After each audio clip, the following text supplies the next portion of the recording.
नमस्कार, आप देख रहे हैं एमपी न्यूज। मैं हूं निधि आपके साथ और स्वागत आपका एमपी न्यूज के इस खास सेगमेंट में। बात करेंगे खास खबर की। बागेश्वर धाम सरकार के पंडित धीरेन्द्र कृष्ण शास्त्री इस वक्त सुर्खियों में बने हुए हैं।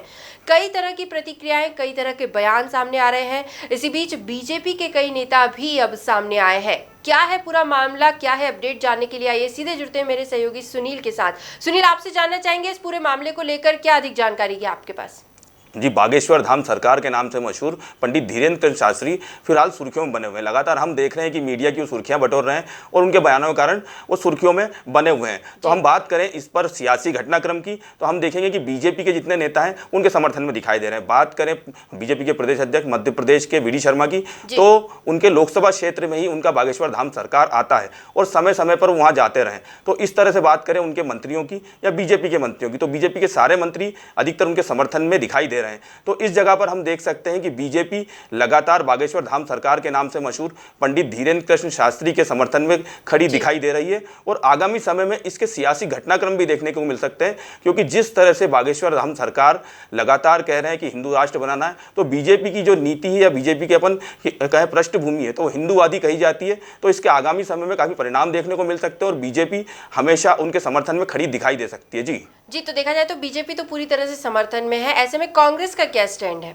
जी, कांग्रेस की तरफ से हम कल का बयान हमने देखा कि पीसीसी चीफ कमलनाथ ने साफ कह दिया कि उनकी बागेश्वर धाम सरकार पंडित धीरेन्द्र कृष्ण शास्त्री से बातचीत होती रहती है। तो इस जगह हम देख सकते हैं कि कांग्रेस भी उनके समर्थन में खड़ी दिखाई दे रही है।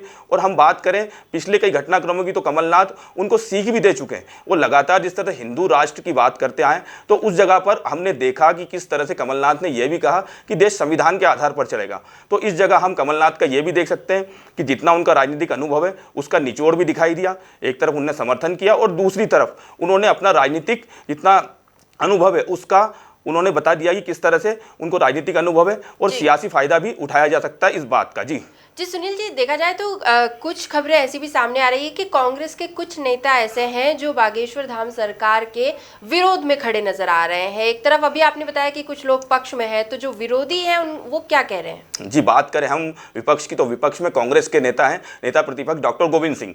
उन्होंने लगातार उसका विरोध किया। उन्होंने कहा बागेश्वर धाम सरकार के बाद अगर शक्ति है तो वो प्रदेश का कर्जा माफ कर दे। और हम बात करें इस जगह पर पूर्व मंत्री सज्जन सिंह वर्मा की, तो सज्जन सिंह वर्मा ने भी अभी कुछ समय पहले सुर्खियों में आई माइंड रीडर सुहानी शाह का जिक्र किया और कहा कि जिस तरह से उस लड़की ने बता दिया कि ये सब चमत्कार होते हैं वो किस तरह से होते हैं। तो इस जगह हम देखेंगे इस तरह एक तरफ कमलनाथ समर्थन करते हुए दिखाई दे रहे हैं, दूसरी तरफ उन्हीं के नेता ये अलग तरह का स्टैंड लेते हुए दिखाई दे रहे हैं। तो आगामी समय में इनके काफी परिणाम हमको सियासी देखने को मिल सकते हैं कि कांग्रेस एक इस मामले में दो फाड़ होती दिखाई देती है।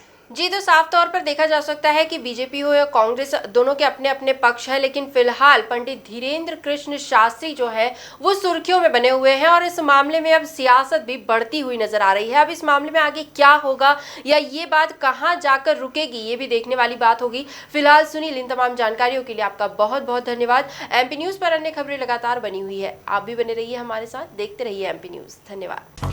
एमपी की नब्ज, एमपी का हाल, मध्य प्रदेश की हर खबर एमपी न्यूज टीवी के साथ। लगातार खबरों के लिए सब्सक्राइब करें हमारा YouTube channel MP news TV. Latest updates के लिए बेल आइकन दबाना जरा भी न भूलें।